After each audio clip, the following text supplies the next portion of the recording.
So guys, balik lagi sama kuliah sore bareng El di sini. Oke, ini adalah Oppo Reno 15, suksesor Oppo Reno 14 yang tahun lalu lumayan terbang-terbang. Di awal tahun 2026 ini banyak brand-brand tuh lumayan kelabakan ya dengan makin mahalnya harga komponen. Jadi mereka tuh ya mau nggak mau juga harus naikin harga produk mereka. Nah, untungnya Oppo Reno 15 ini naiknya cuma 200.000 aja. Harga rilisnya kemarin start dari 7,7 juta, tapi kalau aku cek di e-commerce ini ada yang jual di angka 7,3 juta yang cukup menarik ya buat harganya. Oke, buat desain Oppo Reno 15 ini tampil dengan desain yang nggak banyak berubah dari Oppo Reno 14.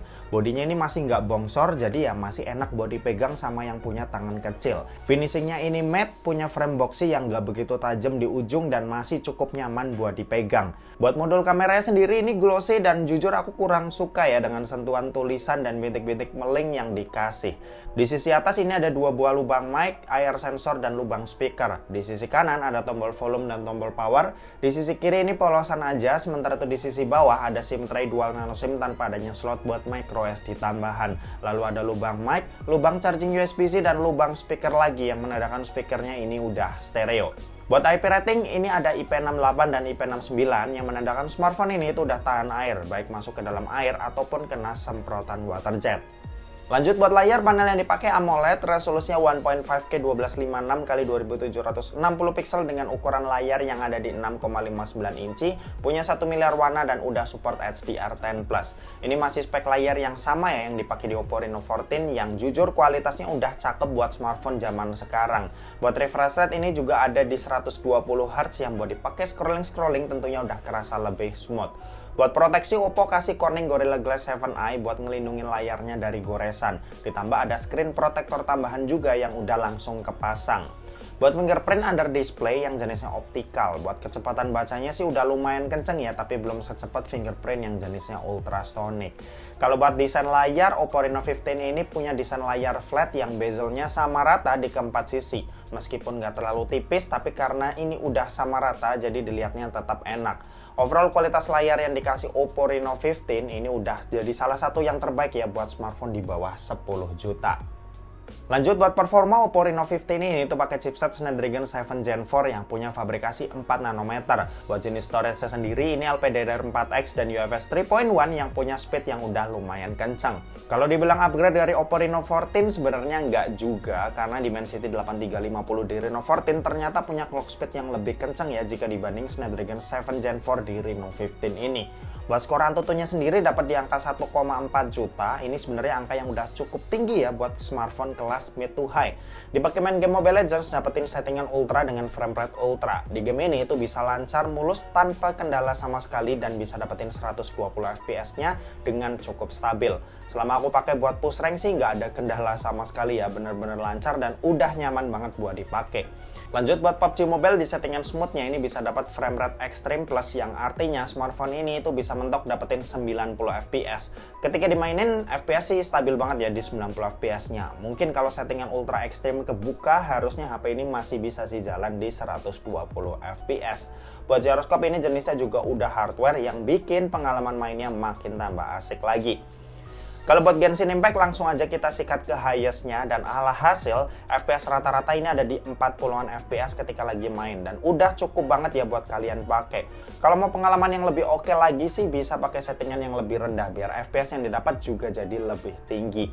Overall performa gamingnya ini udah oke banget ya. Ya mirip-mirip lah sama Dimensity 8350 di Reno 14. Ini performa yang udah cukup gambarin gimana smartphone kelas mid to high buat tahun 2026. Kalau buat baterai ini ada upgrade yang kapasitasnya sekarang jadi 6500 mAh. Dipakai nonton YouTube selama 1 jam, baterainya berkurang sebanyak 4%. Main sosmed scrolling IG Reels selama 1 jam, baterainya berkurang sebanyak 6%. Dan buat main Mobile Legends selama 1 jam, baterainya berkurang sebanyak 14%. Sementara itu buat speed ngecas ini masih sama di 80 watt SuperVOOC yang buat isi dayanya dari 0 sampai full butuh waktu 48 menit.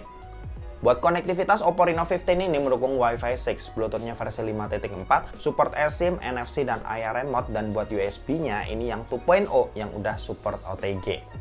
Kalau buat sistem operasi, Oppo Reno 15 ini pakai ColorOS 16 dengan basis Android 16. Untuk update sendiri dijanjiin dapat 5 kali major update dan 6 tahun security patch yang mantap ya, karena udah panjang dan bikin usernya tenang kalau mau dipakai jangka panjang. Buat AI tentunya udah lengkap banget, mulai dari AI Gallery buat editing foto sampai AI Productivity buat bantu kerjaan. Oke, dan terakhir kita mau bahas soal kameranya. Jadi buat kamera Oppo Reno 15 ini dibekali dengan setup triple kamera. Ada kamera utama yang punya resolusi 50 megapiksel ber-OIS dengan sensor Sony IMX882.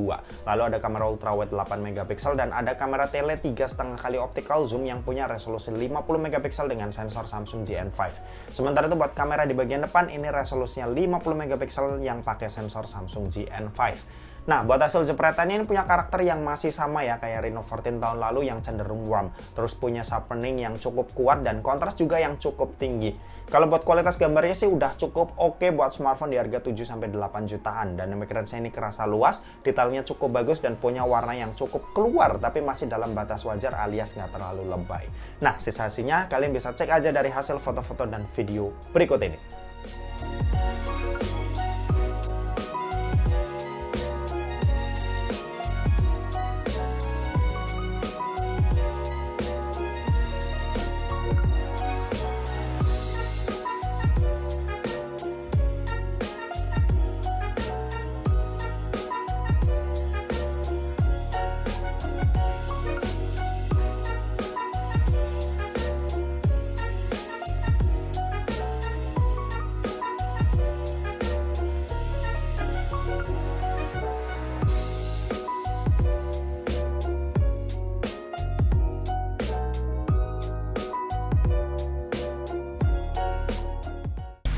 Oke, ini adalah contoh perekaman video dari Oppo Reno 15 pakai resolusi Full HD 30 fps.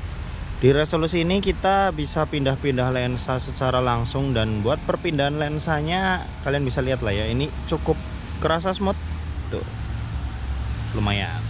Nah, kalau ke telenya seperti ini juga lumayan smooth. Kita langsung balik ke ultra wide seperti ini.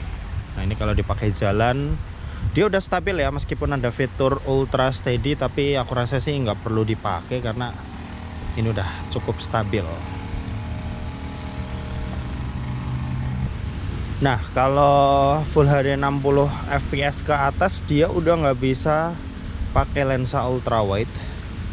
Jadi ini paling lebar ya di 1 kali, tapi dia masih bisa pakai telenya yang 3,5 kali, hasilnya seperti ini. Buat perpindahannya juga lumayan smooth lah ya. Full HD 60 fps, kalian lihat sendiri untuk kualitasnya seperti apa. Menurutku udah oke sih. Dia juga udah stabil, warnanya cakep. Oke, langsung kita switch ke yang 4K. Nah, ini 4K 30 fps, tele 3,5 kalinya masih bisa. Perpindahannya juga masih smooth. Dipakai jalan juga masih cukup stabil.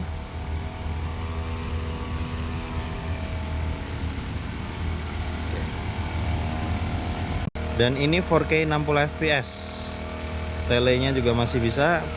Oh ya, by the way, dari tadi nih ada yang motong rumput, nggak tahu suaranya bakal kayak gimana. Harusnya sih suaraku masih cukup jelas ya, meskipun itu suara pemotong rumputnya lumayan kenceng juga. Oke, balik lagi ke 4K 60, dipakai jalan masih stabil.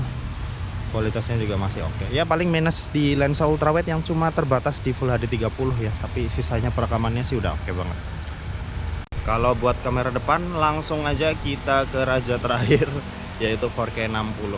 Ya, dia bisa 4K 60 fps, mantep banget nih. Hasilnya seperti ini, dia juga bisa ngambil gambar atau video yang cukup lebar.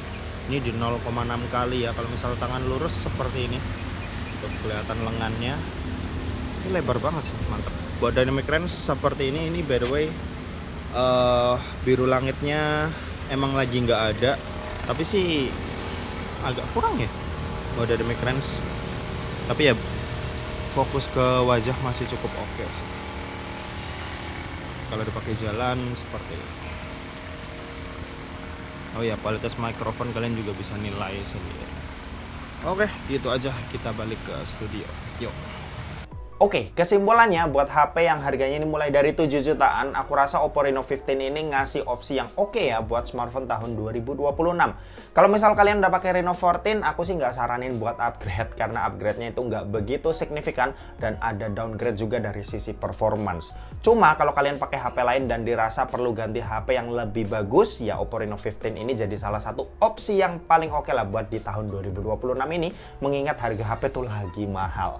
Dan oke, mungkin segitu aja buat video kali ini. Terima kasih buat yang udah nonton video ini. Jangan lupa buat like, komen, dan share juga ke teman-teman kalian supaya teman-teman kalian mendapatkan informasi yang bermanfaat dari kuliah sore.